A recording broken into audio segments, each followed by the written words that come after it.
আজকে আমরা দেখব এইচএসসি আইসিটির বাইনারি সংখ্যা থেকে কিভাবে ডেসিমেল সংখ্যায় রূপান্তর করা যায়। খুব সহজে আপনাদেরকে বোঝাবার চেষ্টা করব। আমার সাথেই থাকুন।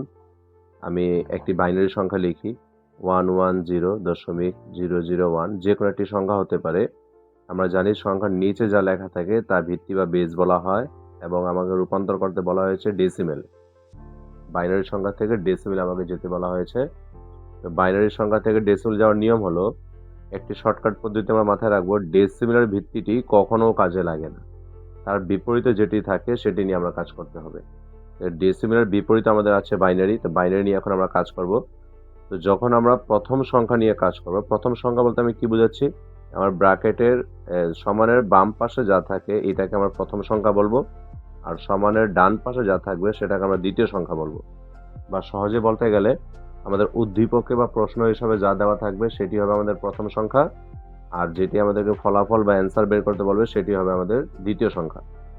এই শব্দটা আমরা যদি প্রথম সংখ্যা ধরি তো আমাদের জন্য বুঝতে সুবিধা হবে যে প্রথম সংখ্যার ভিত্তি, আর এর সংখ্যাটা দ্বিতীয় সংখ্যা ধরলে বুঝতে সুবিধা হবে দ্বিতীয় সংখ্যার ভিত্তি।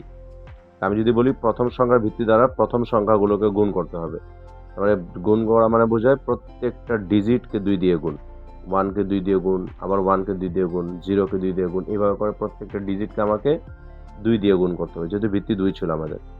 আমি এখানে লিখবো 1 × 2 plus 1 × 2 plus 0 × 2 plus 0 × 2 plus 0 × 2 plus 1 × 2। প্রত্যেকটা ডিজিট, এখানে 6টি ডিজিট ছিল, আমি 6টি ডিজিটকে 2 দ্বারা গুণ করলাম। এখন ভগ্নাংশ সংখ্যার ক্ষেত্রে আলাদা একটা পাওয়ার বসে, আর পূর্ণ সংখ্যার ক্ষেত্রে আলাদা একটা পাওয়ার বসে। তো পাওয়ার বসাবার নিয়ম হলো, আমরা যে কোনো একটা সংখ্যাটাকে মিডল সংখ্যা আমরা 0 ধরে নিব। এই 0 থেকে যদি আমরা বাড়তি দিকে যাই তাহলে তার জন্য 1, 2, 3 বা দিকে লিখবো। আর যদি আমরা ডান দিক থেকে বা দিকে লিখবো। আর যদি আমরা ওর থেকে কমের দিকে যাই তাহলে -1, -2, -3 বাম দিক থেকে ডান দিকে লিখবো। তো মিডল সংখ্যাটা আমাদের শুরু হবে পূর্ণ সংখ্যার শেষ সংখ্যাটি। পূর্ণ সংখ্যার শেষ সংখ্যাটি, পূর্ণ সংখ্যা ছিল আমাদের 3টি, 1, 2, 3। যেদিকে গণনা করা শেষ হবে ওই সংখ্যার ভিত্তির উপরে পাওয়ার 0। ঠিক তার পাশে আমরা যখন সামনে যাব তখন 1, ওর সামনে যাব 2, আর ওর পিছনে যদি যাই তাহলে -1, -2, -3। এই যে পাওয়ার ক্যালকুলেশনের নিয়মটি। আমাদের যে কোনো সংখ্যা, আমাদের পূর্ণ সংখ্যার একদম শেষের ডান দিকের সংখ্যাটি আমাদের হবে 0। তার থেকে আমরা যদি বা দিকে আসি তাহলে 1, 2, 3 করে বাড়বে। আর ডান দিকে যদি যাই তাহলে -1, -2, -3 করে যতটুকু সংখ্যা থাকে ততটুকু সংখ্যা পর্যন্ত আমরা যাব। এখন নর্মালি আমরা পাওয়ার ক্যালকুলেট করব। 1 × 2 এর পাওয়ার 2 করলে আমরা জানি 4 হয়। 1 × 2 এর পাওয়ার 1 করলে 2 হয়। 0 × কোনোটার পাওয়ার যদি 0 হয়, যে ভিত্তি থাক, এখানে 2 থাকতে পারে, এখানে 8 থাকতে পারে, এখানে 16 থাকতে পারে, যে সংখ্যা পদ্ধতি থাক না কেন, ওর ভিত্তি যদি আমাদের 0 হয়, মানে পাওয়ার যদি আমাদের 0 হয়, তার মান হয়ে যাবে 1। 2 এর পাওয়ার 0 ছিল, মান লিখে দিব 1।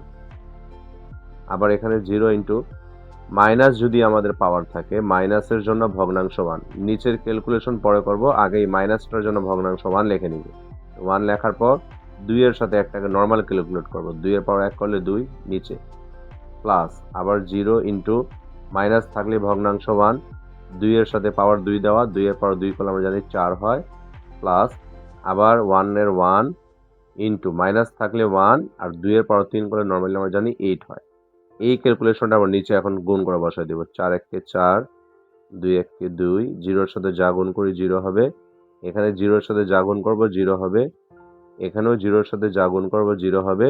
আর এই জিনিসটা আমাকে ক্যালকুলেট করতে হবে। তো এটা ক্যালকুলেটরের নিয়ম হলো 1 এর সাথে 1টাকে গুণ করা। তাহলে 1 এর সাথে 1 গুণ করা মানে যা, না গুণ করা তাই। তাহলে এককে 1, 1/8। তাহলে ক্যালকুলেটরে চাপ দিব 1/8। এই আমাদের অ্যান্সার পেয়ে গেলাম 0.125। এটা আমি বসাই দিব 0.125।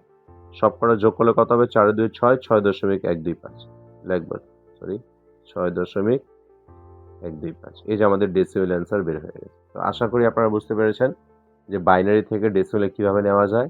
ঠিক এভাবেই আরও নতুন নতুন ভিডিও পাওয়ার জন্য আমার সাথে থাকুন। আর যদি কোনো সমস্যা মনে হয় অবশ্যই আমার সাথে শেয়ার করবেন। আজ এই পর্যন্ত থাকবে। আসসালামু আলাইকুম।